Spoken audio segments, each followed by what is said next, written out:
Thank you to ACUI for letting me talk to you guys today. I'd love to be a part of the ACUI Student Lecture Series, and I'm going to be talking about how to present a patient vignette case. So you have your first slide is up on the screen is to remind you guys to join up to be student members of the ACUI. I've been a member since 2010. Highly recommend it. Longtime member ACUI is highly rewarding to connect with your career resources. This is me. A little background on me. I'm Program Director of an Internal Medicine program. This is the third teaching program I've worked with, always with community-based teaching programs. And I've been involved in teaching since I was a resident and chief resident. So lots of clinical vignette presentations I've done. I've got to judge, got to help others teach and develop them. And as technology has evolved and we've had the ability to do more recording, a lot of these now you're presenting online and recording them and submitting them to the different places for your competitions. So lots of evolution as technology has grown on how we present our technology, but just kind of going over some basics today of the bare bones of what needs to be in a patient vignette presentation in a case and how you discuss it in those different settings that you're going to be presenting to. Disclosures, no disclosures. I'm a teacher. I teach for a university hospital-based program, and I'm paid to do those and take care of patients. So thinking about your case presentation, the biggest thing is trying to figure out your audience and where you're presenting to. So often this is something that you probably spent a lot of time to. Maybe you applied already and have a competition coming up where you may be presenting a poster in person. Maybe it's the final few that get to present a case in front of an audience in live person, or it may be a poster presentation where you record the verbal presentation before, kind of like what I'm doing today, and making a video and presenting it, and where the audience is going to view it when they want and when they can get to it to look at your poster and listen to you talk about it in real time. So thinking about that kind of frames how you want to organize your talk, and make sure you include the high points that's going to hit the judging rubric, and also give a good story to make sure you explain your patient well. Like anything, you always want to make it entertaining as possible. We don't have the opportunity to make it like a TED Talk because we have some certain elements that we have to hit. So some of those things that make it a little bit more fun, we have to have some structure to it. But you want to be able to engage your audience, be able to tell the story, and want the audience to come away with a couple learning points that they're taking away maybe for further use later. So thinking about the audience, looking at your rubric of your competition that you're applying to, those things are starting to frame the ideas of what your case presentation is going to look like and the organization of it. And into that, you have the rules. Like the time frame, how much time do you have to do your talk? And that will kind of base the structure of how long you spend in each section. 10 minutes is a common time frame. Sometimes it's even shorter, especially if it's after a poster presentation in maybe a conference hall, and then you're one of the top 3 who get to present. Sometimes the time can be limited. So to figure out how to present your case in the structure of time sometimes can be one of the hardest components, because we want to include everything, but then your time has to be structured where you slim it down to high points only. The formality of all the talks is kind of what varies. Obviously, case presentations happen every day on rounds, whether you're on a rotation in an ICU, maybe it's multidisciplinary, or maybe it's just discussing within your student group at the school, just among students or peers or with residents and faculty. It kind of bases on how formal you're going to be. So we're going to assume for the purposes of this talk that this is for like a scholarly activity presentation, maybe a competition, and that we're going to stay as formal as possible. But a lot of other settings, you can be a lot more laid back, and that kind of definitely structures your case presentation differently and makes your storytelling skills a little bit more vibrant and your ability to shine. So thinking about the presentation, knowing the time frame, knowing who you're going to talk to, and how formal it's going to be is going to help you kind of organize your thoughts, the high points that you want to hit, and make sure that you achieve the goals of your presentation. So you're creating your outline, you're sitting down, you're thinking about, okay, so how am I going to organize my talk with the time I have? Likely you've already developed your abstract or your poster is already developed and you already have everything organized. So thinking about how you're going to speak about it now is kind of the next step. So taking all the information you've already gathered on the patient, you likely already have the history, the physical exam, your investigations, the patient course, and you've already kind of come up with some discussion points. So how do you streamline all of those thoughts into something that is concise, is able to learn from on the fly, that is entertaining and not just monotonous facts? So trying to figure out the high points of the case that makes that patient unique, that makes that patient stand out to you. Why did you pick it? Those things that really make them shine as things that you want your audience or your learners or your fellow peers to be able to take away. So for example, we could use a case I recently had with other learners involving endocarditis. Endocarditis can be an incredibly interesting case clinically to present. So when you think about the history, you definitely want to bring it back on how long was the patient sick? How did they present? What travel you would put into it? Paint the story of why that patient came to you in the hospital. Chronologically, as the patient tells it, often is the best. You know, the patient doesn't come in to you and say, oh, I think I have an infection in my heart. No, what are the patient's exact words? How did they describe the situation? When you're telling a history, it's best to kind of take a step back and almost use the patient's voice and point of view and how you describe it. That kind of helps paint the picture of what you're looking at. Any relevant recent studies that kind of led to this, to rule it in and to rule it out. And then, for example, if your case was endocarditis, your physical exam can often be really cool. Did you have like Janeway lesions, Osler nodes? What was the heart sounds like? How did they present and what were they looking like? Did they have high fevers? All of those things are starting to paint the story into how the patient's differential was developed and then what investigations led to rule in and rule out the differential. So thinking about your investigations, it's always good to know what the standard of care is for the investigations. So for example, if we use our case of endocarditis, what is the standard of care in investigations that you would use, like for example, looking on UpToDate, the Infectious Disease Society, the CHEST, American College of Chest Physicians? What is the standard goals of care and investigations that you're like the gold standard for diagnosing that condition? So the investigations often for our cases aren't straightforward. So you may have had some other differentials that you were considering to rule in and rule out. You can include those if needed, but making sure to include the investigations that are expected for that particular diagnosis is key. So in our example of endocarditis, you would definitely want to include the transthoracic echocardiogram and then the transesophageal echocardiogram as a follow-up study if it was needed and it wasn't diagnostic on the first test. So especially likely on your poster, if you have those pictures in your case of endocarditis, you have some great pictures to show on your poster of those studies. But on your presentation, if you have the ability to give slides, using those slides to show those pictures and describe it, what normal anatomy looks like and what the abnormal pathology you're seeing on those studies are often great things to include in patient cases because that's where we learn it from. That's the cases that become memorable when we are able to attach those visual physical exam findings. Maybe you have a picture of the patients, maybe they had Janeway lesions, and you're able to show a picture of that.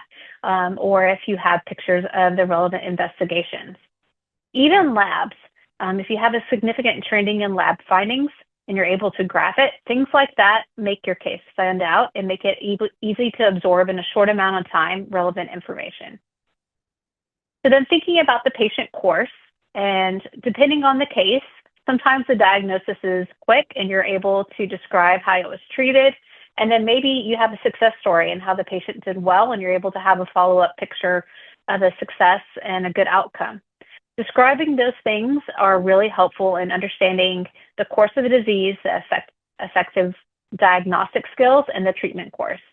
If you have a bad outcome, a lot of times our interesting cases are cases that have unfortunate outcomes despite all our best efforts. Those are still important to describe and any learning points along the way. Those are often some of the best learning that we can give and process improvement for the future. So patient courses, whether it's good or bad, describe it in detail, high points and low points. There's no need to go through every single lab and every single day of a patient course if it's prolonged, but hit the high points, the interesting, the turning points, the things that made that patient course stand out. And then discussion points, things that you could take away, hindsight's 2020, things that you could do different, or if you were to approach that case differently in the future, make sure to hit those. So thinking about kind of a checklist way of going through things, you have an introduction where you're laying a groundwork of a clinical context. Why is this study interesting? Why did you choose to present it? Why are you here? Why is this something that stood out to you, either for learning potential or in its rarity? Describing the clinical context and its relevance. The case presentation, which we kind of went through that outline on the previous slide, of going through the clinical course and how you describe it to your peers, or if you were calling a consultant, being able to describe it with all of the important physical exam findings, the investigation findings, and speaking about it intelligently at a higher level. And then discussing the standard of care, how maybe your case was different than the standard of care and required extra tests or treatments to find it that may have made it unique, or maybe additional tests and things that could be proposed in the future for a case similar. So kind of taking a big step into the case presentation and going into the details of that often is a make or break on what the audience is expecting to hear from you. You want to be able to describe your patient well. You want to be able to tell their story, as we talked about previously, describe their physical exam as specifically as possible.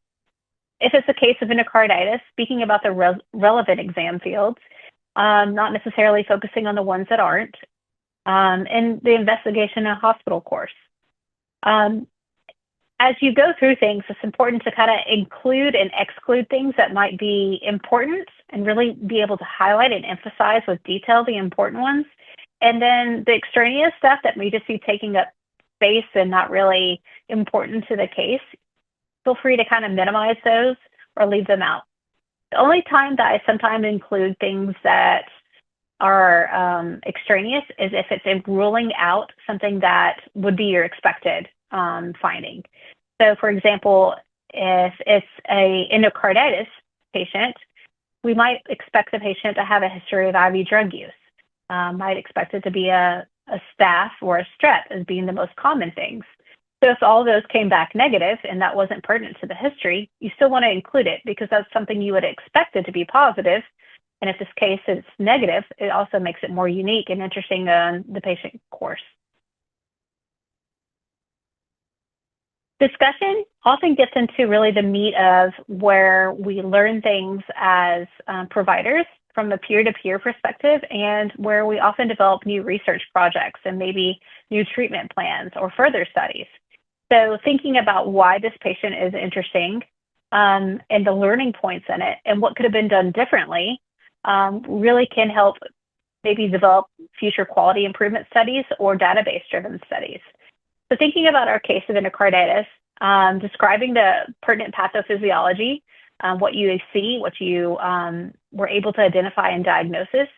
You could definitely discuss the Duke's criteria and the different changes and how that's evolved and the current studies and thoughts on that. The standards of care and testing of that, discussing the tests that were involved, blood cultures, echocardiogram, the TEE versus the TTE, and knowing the difference, especially being able to hit that home because that's often tests on boards. Things like that are really appreciated, I think, by your audience. If they're going to see it again on a test, make sure to describe it well. And then lessons learned. If the patient was difficult to diagnose it, how did you end up diagnosing it?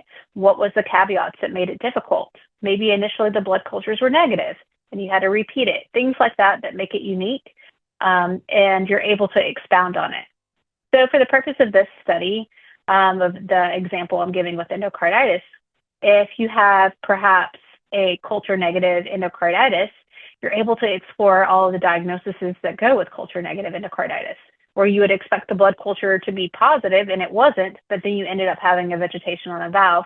Those would be an example of how you can really explore a lot of the lessons learned and how that was developed along your patient care journey, maybe with the consultants and your other faculty members, and how you came up with the treatment plan and course that you had. How to approach similar future cases is always a great place to collaborate and learn with your peers, discuss with all the consultants involved in it, and see what their thoughts are and how that could be explored, and then try to bring it home and bring it forward in your poster and your presentation of potential conversations to have in the future. It is so exciting to be able to come to a scientific meeting at ACOI or any other meeting and be able to present a case and stir thoughts and conversations among your peers on what could change the practice in the future.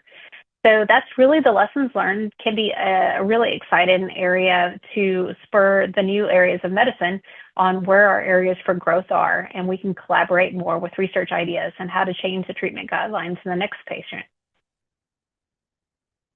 So often we have so much information on these patients. You might have printed off our patient chart, got all the images, you have all the data, all the labs, and you're trying to figure out, what do I need to put on here? Often less is more. If you have the home run pictures as far as imaging that you can include in your case, those are always great to include. But often I see like everything is included on there, maybe the chest x-ray or the normal CT scan. I encourage you to, if it's normal and not really anything that changed the patient's course, to consider leaving those out.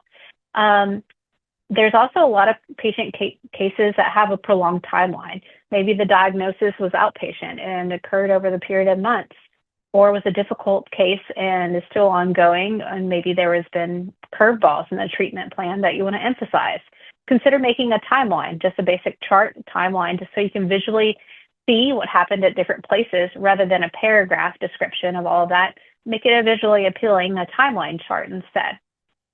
And why did the management decisions follow the courses that it did? Trying to be able to put yourself in the doctor's shoes and your shoes on why those things happened the way they happened is a great way to be able to describe. So thinking about what makes the cut and what was learned, the high points that you can hit, and really helps streamline your posters where it has too much information to making less information stand out more with stronger learning points. Now, the learning points that you really want to hit. So if your patient had a culture negative endocarditis and you really want to discuss that, it would be amazing to include that as a high point and elaborate on it more. What pathophysiology can you include on it? What do we know about it? Are there incidences and statistics that you can show what the statistics with your particular bacteria was? How can you dig deeper into that patient? Really elaborate and try to make your learning points stand out, and dig deeper into your data as far as up-to-date, further other scholarly activity that's been done on it, statistics, what background can you build on it? And then thinking about the extra credit points. So those are the icing on the cake as far as what you can include in your patient. So thinking about an interesting case, are there variables, socioeconomic factors that were at play? Did the treatment fail because of non-compliance issues with cost or access of care in their areas? Is there areas that this treatment could have been affected by OMM? Would this be a good learning point that we can explore treatments that would be adjunctive and additional into these areas? This is the icing on the cake kind of points that really make you shine as a student, that you're thinking creatively about how to take care of these patients holistically and thinking about the bigger picture. I worked as a hospitalist, and majority of the time, the diagnostics and the treatment and testing is the easiest part of the job. Actually getting the patients to execute their care is often so much more difficult, whether it's health educational barriers, socioeconomic, insurance barriers, cost effectiveness, not being able to follow up with their appointments. All of those things end up defining us in the way we're able to take care of our patients. And I think they're often really interesting now to be able to describe those and account for them in patient cases. It's not just a diagnosis. Patient X is not just endocarditis. They have lots of variables that make them successful with treatment plans or not. And thinking those holistically as a osteopathic physician really make you shine in your ability to identify them and describe them. Thinking about process-based improvement and learning in your system is so hard. So depending on where you practice in the United States, whether it's resource rich or underserved, whether it's in a rural area or in a big city, will often shape the patients that you see. And being able to describe that and describe how to be successful in the system, healthcare system that you're in, often is the success of our patients. Most importantly, but certainly not least, make sure to get the input of all the providers involved in the case. Don't be afraid to engage your specialist and try to get their input on their thoughts on what they thought the case was interesting about. Because they've been around for a while, they've seen a lot of cases come and go. They know what makes a case stand out. And often this is why you have this case to begin with, because one of your preceptors said, hey, this is a really interesting case. You should do a case report on it. Really dig deep into understanding their thought and their perception of why it's interesting, and highlight that on your poster or your presentation and on your verbal discussion. Really try to highlight that in several different areas and repeat that and make it something that your audience walks away with. And then also engage them, practice in front of them, send a recording, let them review it and see what really stands out in your talk and how it could be refined differently to really highlight the points that they feel are important. Whether it's developing the written version of your poster or an abstract or the verbal version, it's often difficult to be clear about the points you're getting across. When you step back and you're able to have a third party look at it from their perspective and hear their input on it, you see, oh, the areas that you can improve, areas you can cut out, and areas that you can emphasize more. Very valuable to have a great peer to work with on these. So thinking about other resources down the road that you can go to, obviously you're working hard on making this a great poster and a great case presentation and a vignette. Hopefully go to abstract and you can publish into a manuscript. I encourage you to look at all your resources on the internal medicine societies. There's lots of great organizations, including ACOI, that has lots of resources on how to be successful in scholarly activity. Your university has great resources. If you have a writing lab, utilize them and utilize the resources. Often we have so many resources you don't know where to start with, but when you want to really refine and make your project stand out and you're really looking for your project to be above average, using those resources will make you more successful than just throwing something out there and not refining it and revising it. So, great resources. The ACP also has resources on scholarly activity. It's a great place to start. And of course, I'll share my email and contact if you have any questions and ideas about future stuff as well, and where I can help you further. This is me, my email. Feel free to shoot me an email. Well, good luck on your future presentations and your case clinical vignettes. This is a great starting point for all scholarly activity. Think about it as just the beginning of the story. So you have an interesting case, be able to tell the story, describe it well, go present it, and listen to the feedback you get. Listen to the lesson learned and the excitement you hear from other people about new ideas. Take note of all those new ideas and maybe develop new research ideas. Database protocols and research and looking at the data already studied on that and what data we can gather from the future state. And then propose those new ideas and do research and publish those. That's the scientific theory on how we as doctors continue to grow our field and make new advancements. It really starts as simple as a case presentation. And before you know it, you have new ideas on how to treat something new. So I'm excited to see all the future work that you guys do next year at ACOI and other competitions, and wish you all well.